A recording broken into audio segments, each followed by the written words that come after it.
Hello കൂട്ടുകാരെ, അങ്ങനെ മഴത്തോരും മുമ്പേ സീരിയലിൻ്റെ പുതിയൊരു വിശേഷത്തിലേക്ക് എല്ലാവർക്കും സ്വാഗതം. അങ്ങനെ ബാലേന്ദ്രനെ കൺവിൻസ് ചെയ്യിക്കാൻ നമ്മുടെ ഗംഗാധര മേനോനും മാലതിയും ഒരുപാട് ശ്രമിക്കുന്നുണ്ട് കേട്ടോ. പക്ഷേ എന്തൊക്കെ പറഞ്ഞാലും ബാലേന്ദ്രൻ ആകെ തകർന്നിരിക്കുന്ന അവസ്ഥയിലാണ് കേട്ടോ. മാലതിയാണെങ്കിൽ വൈജയന്തിക്ക് അന്ന് സംഭവിച്ച കാര്യങ്ങളെക്കുറിച്ചൊക്കെ ബാലേന്ദ്രനോട് പറയുന്നുണ്ട്. വൈജയന്തിയോട് ക്ഷമിക്കണം എന്നും പറയുന്നുണ്ട്. പക്ഷേ അതൊന്നും കേൾക്കാനുള്ള മാനസികാവസ്ഥയിലായിരുന്നില്ല ബാലേന്ദ്രൻ.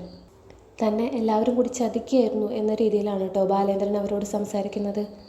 എന്തൊക്കെ പറഞ്ഞാലും വൈജയന്തിയോടും കുടുംബത്തോടും ക്ഷമിക്കാൻ ബാലേന്ദ്രൻ തയ്യാറായിരുന്നില്ല. ഇതിനിടയിൽ വൈജയന്തി ബാലേന്ദ്രനെ അന്വേഷിക്കുന്നുണ്ട് കേട്ടോ. അങ്ങനെ ഗംഗാധര മേനോനെ വിളിച്ച് ചോദിക്കുന്നുണ്ട് അവിടേക്ക് എങ്ങാനും വന്നിരുന്നു എന്ന്. അപ്പോൾ ഗംഗാധരൻ തിരിച്ചങ്ങോട്ട് ചോദിക്കുന്നുണ്ട്, നിങ്ങൾക്കിടയിൽ എന്തെങ്കിലും പ്രശ്നം ഉണ്ടായിരുന്നോ, അതുകൊണ്ടാണോ ബാലേന്ദ്രൻ മാറി നിൽക്കുന്നതെന്നൊക്കെ ചോദിക്കുന്നുണ്ട് കേട്ടോ.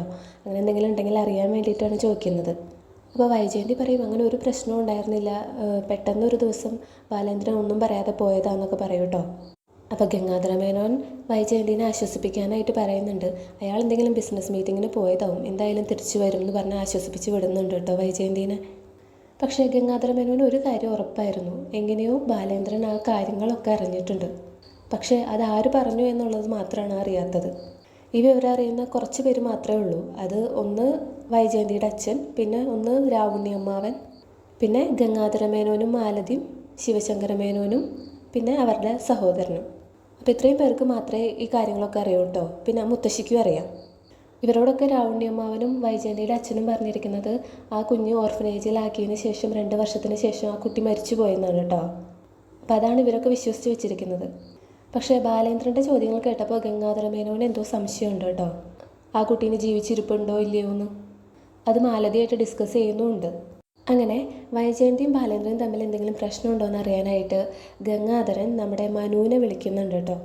അപ്പോൾ മനു ഫോൺ എടുത്തിട്ട് പറയുന്നുണ്ട്, ഇതെന്താ വലിശ, പതിവില്ലാത്തൊരു കോളാണല്ലോ. അപ്പോൾ ഗംഗാധര മേനോൻ പറയുന്നുണ്ട്, അതെന്താടാ, എനിക്ക് നിന്നെ വിളിച്ചൂടെ. അപ്പോൾ മനു പറയുന്നുണ്ട് കേട്ടോ, അങ്ങനെ വിളിക്കുന്ന പതിവൊന്നും വലിശനില്ലല്ലോ, അതുകൊണ്ട് ചോദിച്ചതാ, എന്തെങ്കിലും കാര്യമുണ്ടോ വലിശ. അപ്പോൾ ഗംഗാധര മേനോൻ പറയുന്നുണ്ട്, കുറച്ച് മുമ്പ് വൈജയന്തി എന്നെ വിളിച്ചിരുന്നു, ബാലേന്ദ്രനെ ഇന്നലെ മുതൽ കാണാനില്ലെന്നാണ് അവൾ പറഞ്ഞത്, ആരോടും പറയാതെ പോയി കളഞ്ഞു അത്രേ. ഇനി ഇവർ തമ്മിൽ എന്തെങ്കിലും പ്രശ്നം ഉണ്ടായിരുന്നോ? നീ പിന്നെ ഇടയ്ക്കൊക്കെ അങ്ങോട്ട് പോകാറുള്ളതല്ലേ, അതുകൊണ്ട് ഞാൻ നിന്നെ വിളിച്ച് ചോദിച്ചേ. അപ്പോൾ മനു പറയുന്നുണ്ട് കേട്ടോ, അതിന് ആൻറ്റി അങ്കിളും തമ്മിൽ എന്നും പ്രശ്നമാണല്ലോ. ആൻറ്റിക്കാണെങ്കിൽ എപ്പോഴും ഒരു ഡൊമിനേറ്റിംഗ് നേച്ചറാണ്. മാത്രമല്ല ഇപ്പോഴത്തെ ആൻറ്റിയുടെ പ്രശ്നം അലീനയാണ്. അതിനെ ചൊല്ലി എന്നോട് അങ്കിളിനോട് ഒരുപാട് തർക്കിച്ചിട്ടുണ്ട് ആൻറ്റി. അപ്പോൾ ഗംഗാധര മേനോൻ ചോദിക്കുന്നുണ്ട് കേട്ടോ, അലീനയോ, അതാരാ? അപ്പോൾ മനു പറയുന്നുണ്ട് കേട്ടോ, അലീന നമ്മുടെ മുത്തശ്ശീനെ നോക്കാൻ നിൽക്കുന്ന കുട്ടിയാണ്. മുത്തശ്ശൻ പറഞ്ഞിട്ട് ഞാനും മുത്തശ്ശനും കൂടിയിട്ടാണ് അവളെ മുത്തശ്ശിയെ നോക്കാൻ കൊണ്ടുവരാൻ തീരുമാനിച്ചത്. അപ്പോഴേക്കും മുത്തശ്ശൻ മരിച്ചില്ലേ. എന്നാലും മരിക്കുന്നതിന് മുന്നേ മുത്തശ്ശൻ എന്നോടൊരു കാര്യം പറഞ്ഞിട്ടുണ്ടായിരുന്നു, അലീനേനെ ഓർഫനേജിൽ നിന്ന് പോയി കൂട്ടിക്കൊണ്ടുവരണം, മുത്തശ്ശീനെ നോക്കാൻ വേണ്ടി കൊണ്ടുവരണം എന്നൊക്കെ. മുത്തശ്ശന് എന്തോ ഒരു കടപ്പാടുണ്ട് ആ ഓർഫനേജിനോട്. അപ്പോൾ ഇത് കേൾക്കുമ്പോൾ ഗംഗാധര മേനോൻ ഒന്ന് ഞെട്ടുന്നു കേട്ടോ. എന്നിട്ട് ചോദിക്കുന്നുണ്ട്, ഏത് ഓർഫനേജ്? അപ്പോൾ മനു പറയുന്നുണ്ട്, അത് തിരുവനന്തപുരത്തുള്ളൊരു ഓർഫനേജാണ്, സ്നേഹനികേതൻ എന്നാണ് അതിൻ്റെ പേര്. അത് നടത്തിയിരുന്നത് ബ്രിജിത്താമ്മ എന്ന് പറഞ്ഞൊരു സ്ത്രീയാണ്. അവരിപ്പോൾ മരിച്ചു. അവർ മരിക്കുന്നതിന് മുൻപേ മുത്തശ്ശനെ ഒരു പ്രാവശ്യം കാണാൻ വന്നിരുന്നു. അതിനുശേഷമാണ് ഞാനും മുത്തശ്ശനും അങ്ങോട്ട് പോയത്. അപ്പോഴാണ് അലീനേനെ അവിടെ കണ്ടത്. മുത്തശ്ശൻ മരിച്ചതിന് ശേഷമാണ് ഞാനും അങ്കിളും കൂടിയിട്ട് അലീനേനെ കൂട്ടിക്കൊണ്ട് വരുന്നത്. അപ്പോൾ ഗംഗാധര മേനോൻ ചോദിക്കുന്നുണ്ട് കേട്ടോ, ഈ കുട്ടിക്ക് എത്ര പ്രായമുണ്ട്? അപ്പോൾ മനു പറയുന്നുണ്ട്, അലീനയ്ക്ക് ഇപ്പോൾ ഒരു 22 വയസ്സുണ്ടാവും. ഇത് കേൾക്കുമ്പോൾ ഗംഗാധര മേനോന് കാര്യം മനസ്സിലാവും കേട്ടോ. അങ്ങനെ മനുവിനോട് ചോദിക്കുന്നുണ്ട്, ഈ കുട്ടി ഇപ്പോൾ എവിടെയാണ് ഉള്ളത്? അപ്പം മനു പറയുന്നുണ്ട്, അലീന ഇപ്പോൾ വൈജാൻറ്റിയുടെ വീട്ടിലാണ് ഉള്ളത്, അവിടെയല്ലേ മുത്തശ്ശി ഇപ്പോൾ. ഇത് കേട്ടോടുകൂടി ഗംഗാധര മേനോൻ ഫോൺ കട്ട് ചെയ്യുന്നുണ്ട് കേട്ടോ. ആൾക്ക് ഏകദേശം കാര്യങ്ങളൊക്കെ പിടികിട്ടുന്നുണ്ട്. അവിടേക്ക് മാലതി വരുന്നുണ്ട് കേട്ടോ. ഗംഗാധര മേനോൻ ഞെട്ടിത്തെറിച്ച് നിൽക്കുന്നത് കണ്ടിട്ട് മാലതി ചോദിക്കുന്നുണ്ട്, എന്തു പറ്റി, മനു എന്താ പറഞ്ഞത്?